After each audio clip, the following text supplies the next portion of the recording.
Ito na naman ako, nasa inyong harapan. Handa na namang ipadinig ang katang pinaglaanan. Time at effort o akin tong pinaghirapan.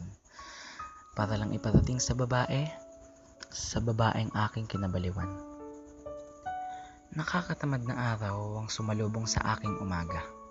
Walang kanin sa kaldero, walang ulam sa lamesa. Tamad na bumalik sa kama at pinatuloy na lang ang paghiga. Kinuha ko aking cellphone at tinarap na lang ang social media. Katulad din ng dati, walang mga message na nakaabang, walang notif na nalabas, walang ringtone na nagkaklang. Wala na ba talaga akong halaga?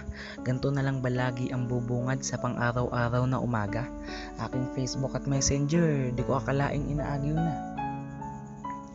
Sa dala ng pagkainip, chinat ko ang aking kaibigan. Kung ano bang pwede kong gawin, ano pwede kong paglibangan. Agad niyang tinuro sa akin ang mundong kanyang kinabaliwan. At dito na nagsimulang mapunta sa isang kabiasnan. RPW yun ang kanyang binanggit. Nung unay di ko alam ang kahulugan kaya agad siyang pinipilit na bakit ito'y nakalilibang at magpapalamig sa ulo na mainit. Ashton Montefalco, yan daw ang aking pangalan. Napakalayo sa Ronel Magsino sa pangalang bininyagan dyan pa lang. Akin ang inakala na ito'y walang katotohanan. Pero akin nalang pinabayaan kaysa mabalot ng kainipan. Una kong pag-login sa account, wala pa akong kaibigan. Di ko alam ang gagawin, paano ko ba ito sisimulan. Oo, nag-add ako ng ilang friend baka pwedeng kahuntahan. Agad naman akong inaccept at inumpisahan ang usapan. Lumipas pa ang panahon at ako'y tuluyang naaliw. Hindi na nag-o-open sa RA, sa RP ako na atay na baliw. Di ko na malayang nabilog na ng mundong walang katotohanan. At dahil dito nakilala ko din ang isang babaeng kinabaliwan. Milks Liana, siya ang babaeng tinutukoy. Di ko mapastop ang feelings, baka matulungan mo ko kay Boloy. Iyong ang napatigil ang malakas na pagyanig. Ito pang simple kong pagmamahal at simple kong pag-ibig. Nagsimula ang aming usapan sa aking pangangamusta. Nagsabi ako ng hi, kamusta, at kung okay lang ba siya. At ito na nga ang panimula ng aking istorya.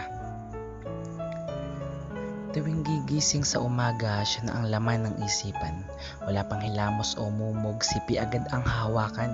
Para lang makabati ng good morning, buo na ang aking umagahan. Hindi na mawawala aking ngiti, suot ko na ito magdamagan. Pagkatapos kumain ng umagahan, diretso agad sa higaan. Hawak cellphone, may pag-unat, itutuloy ang usapan. Dito na uubusin ng oras, wala nang ibang paglalaanan. Aking punto, ako'y nabaliw sa mundong aking kinagiliwan. Pagsapit ng tanghali, ikaw pa din ang kausap. Di na naglilinis ng bahay, prinsipe na ang aking ganap. Minsan nga na pagsasabihan, titig sa cellphone, walang kurap. Literal na adik, pero di sa bato, kundi sa'yo o mahirap.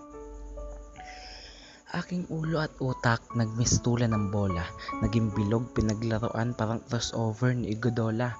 Gusto ko nang maalis sa kahibangan kahit papansamantala. Akin na lang itutuloy para mapigilan ang paglala. Pagsapit ng gabi, hindi nasabay sa pagkain. Ako na lang ay nagdadahilan, sinasabing meron pa nga akong gagawin. Pero aking mga magulang, lubos nang napapansin. Kaya ako ay pinagsabihan at pinaglalaylo na din. Kaya dahil sa nangyari, nabawasan na ang aking paggamit. Yung aking natitipuhan, nakahanap na ng kapalit. Di ko din siya masisisi dahil ako ang sanhi ng mga pait. Kaya kahit gaano kalungkot, tiniis ko talaga yung mga sakit. Lubos ding nagpapasalamat para sa mga saya na ibinigay, sa akin naging kaibigan, sa lahat ng mga umagapay, sa mga tao na naging mabuti at hindi nagsawang sumubaybay. Sa lahat ng nangyari sa mundong ito, sila talaga ay nakisabay. Aminadong nahibang sa mundong ito, oo, meron akong kasalanan. Komunikasyon sa pamilya, akin na nga napapabayaan. Mismong aking sarili, hindi ko na nga naaalagaan. Kailangan ko inyong patawad, akin na nga itong pinagsisisihan. Kokontrolin ang sarili para di na mapahamak. Pipili na ng tama para puso'y di na mawasak.